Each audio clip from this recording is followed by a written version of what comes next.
This program is powered by ExploreTraveler.com, bringing the wonders of the world to your home and discover wonderful people all over the world. Visit us now at ExploreTraveler.com.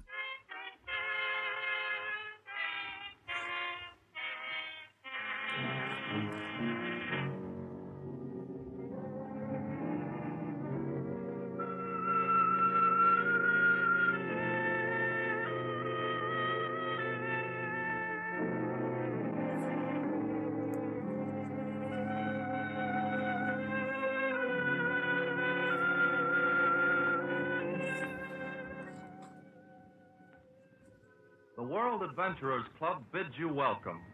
You are invited to join an informal gathering of this international organization whose members have explored all the strange lands of the earth, from the Russian steppes to Madagascar. Here you will meet men who have dared adventure in every form: explorers, travelers, big game hunters, war correspondents, and international diplomats.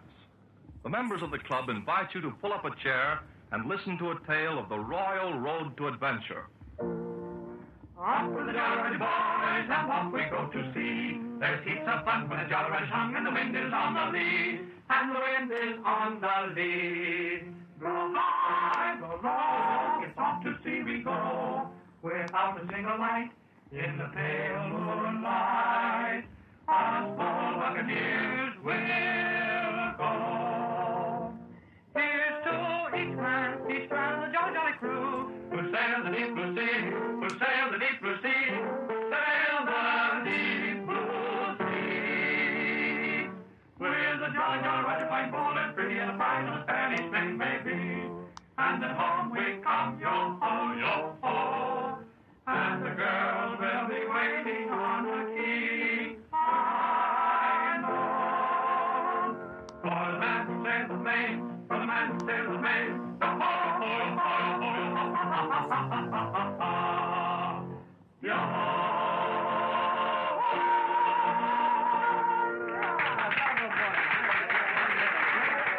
Oh, Dr. Roberts, have you met Mr. Nelson? I think not. How do you do, sir? How do you do, Doctor? Our friend Nelson joined the club while you were away on your last expedition, Doctor. Oh, is that so? Yes. I've heard of that expedition in New Guinea, wasn't it? Yes, Papua, to be exact. Few people realize that Papua is the second largest island in the world, second only to Australia. Mention Papua, and most people visualize it as a small island of the South Seas.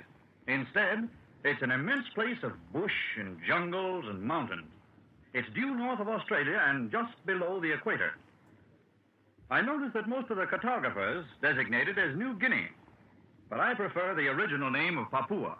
Gentlemen, I suggest that we draw up some chairs and ask Dr. Roberts to go on with his story of Papua. Oh, well, now, just a minute. I had no intention of giving a discourse on that expedition. I'm afraid you can't avoid it, Doctor. It's been 6 months, and you've circled the globe since you visited the club, Doctor. I think he's due to explain where he's been. How about it, boys? That's right. It's up to you, Doctor. Come on, Doctor, please. Now, give an account of yourself. Well, gentlemen, this is very impromptu, but if you do want to hear about Papua, I can tell you some things that'll make your hair stand on end. First of all, my object in going into the little-known interior of that country was to reach a native tribe that had not been seen by white men.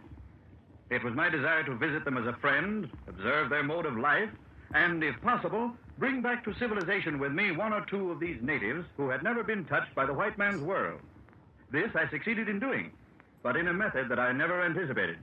If I'd have foreseen the perils of that trip, I doubt if I could have been forced to take it. Yes, that's what you say now. But if you had it to do all over again, I'll wager you'd be ready to leave for Papua today. Perhaps so. There's no appeal like that of adventure. At any rate, I had an unusual expedition. I wanted to make speed, and I found speed absolutely impossible. It takes weeks to batter through the jungle, and the rivers are sluggish and full of crocodiles. So I tried a new idea. I got a small hydroplane, fitted it out at Mabu on the coast with a crew of 2 white men, and I was ready for Papua. You mean to say there were only 3 men, including yourself, in your expedition? That's all. It meant that we didn't have to depend upon natives, and that was a blessing, as I never can get black boys to work hard for me.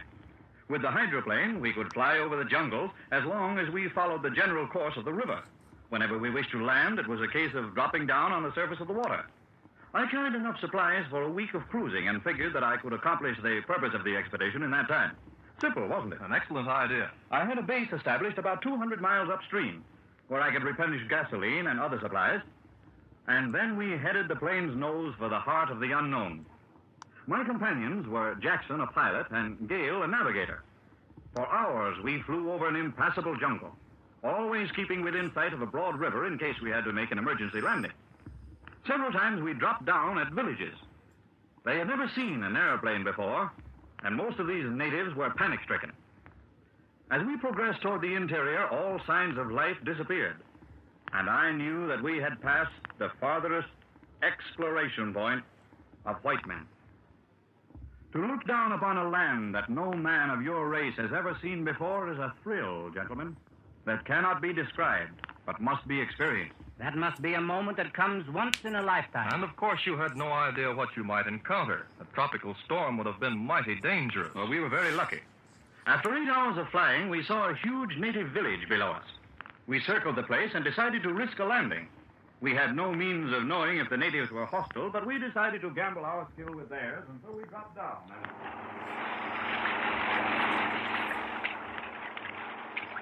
Nicely done, Gale. Now, let's taxi up there to what appears to be the landing place for the native dugout. Yes, sir. I don't think those natives are hostile, Dr. Roberts. Neither do I, sir. But I wish they showed a little more fear. They certainly don't run for their lives the way most of them did. I'll call off the engine, sir, and bring her to by that large dugout. That's right. Don't get too close to shore. Look at them. They're all crowding down to meet us. They're yelling something. Listen. Well, that means little to me. I think they're trying to welcome us. And that's to be glad to see us, sir. Oh, there comes the chief, all dressed up in war paint and feathers. You boys keep an eye on him and don't let any of them touch the plane. While I can see and find out about the people.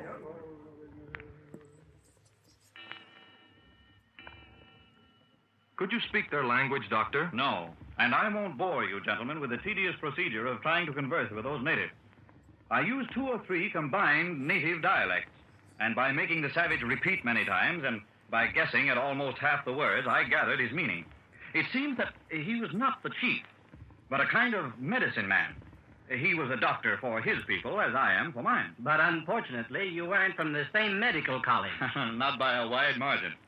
But he made me understand that his chief was very ill, and he had cast a spell to cure the chief. He thought that our appearance out of a clear sky, so to speak, was a token of good. He thought I had come to cure his chief, and he told the village that. Oh, so that's why they weren't antagonistic. Exactly. They thought I was some strange god that their medicine man had conjured to come and cure the dying chief. I was really a guest of honor. And did you visit the stricken chief, Doctor? I had to. There was no alternative. I left Gale with the plane, and Jackson and I went ashore. One look at the chief, and I knew he was a goner. It was beyond the power of medicine to save him. But I couldn't leave the village without incurring the natives' anger, so we spent the night ashore. I had Gale moor the plane securely, and the 3 of us were given a crude kind of a hut in the middle of the village. Well, so far, so good. I would say that luck was with you. So I hoped. But in the middle of the night, a terrible pandemonium broke out. There was yelling and screaming and drum beating, and we didn't know what to make of it. The medicine man appeared and motioned for us to follow him. He led us to a large elliptical hut, and we followed him inside. At first, I couldn't see much.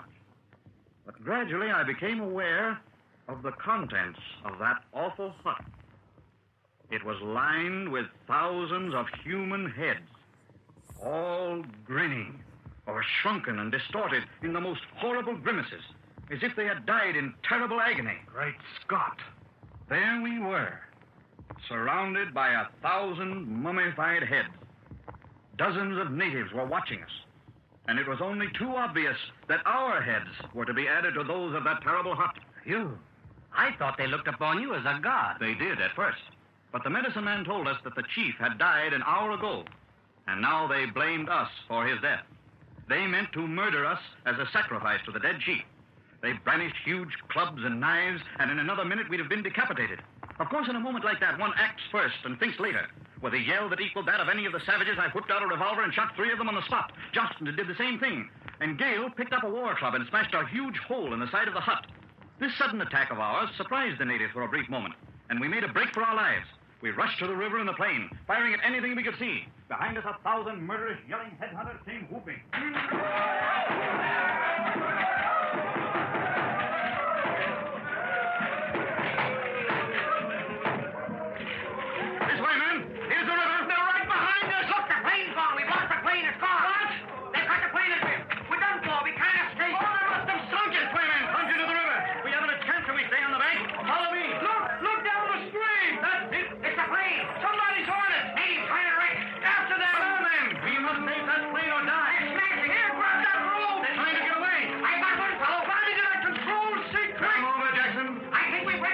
Try again. Oh, there'll be orders in a minute. Hurry.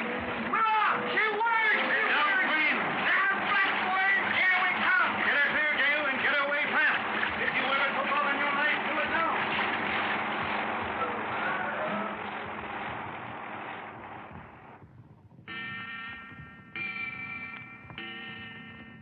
Well, that was a lively night in Papua. That would be enough to last me a lifetime. We were all pretty scared, but we didn't have time to think about it. I'd say it was the most thrilling experience in my career. And in spite of our hurried exit, the expedition was successful. You remember I told you I wanted to bring one of the savages back to civilization with me? Yes? Well, I did. One of those who was trying to wreck the plane didn't get off in time. We were up in the air, and I hauled him on board and took him back to civilization as Exhibit A of a trip I shall never forget. Well, Dr. Roberts, that's a story I shall never forget. Nor I. Oh, it's an episode that might have happened to anyone. A dozen members of this club might tell a better story. I doubt it. But nevertheless, I don't intend to be absent at the next meeting. It's up to Jack Palmer to tell the next adventure story. Yes, Jack, you're next. You're going to tell us what you've been doing in China for the last 2 years. And that is going to be a story. The mighty jungle lord comes with a flashing sword, crashing on footsteps of thunder, thunder. Through this cathedral vast, there rings a trumpet blast, and all of nature pauses to wonder. Oh, swiftly the little fleeting deer leap at the sound of following feet, leaping to fly, fearing to die.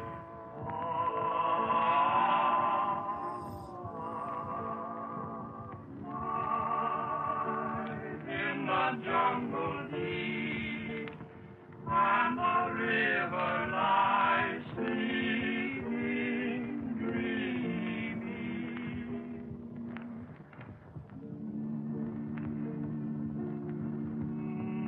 And as we say goodbye, the World Adventurers Club invites you to come to another meeting and hear one of its members tell of his strange adventures in strange lands.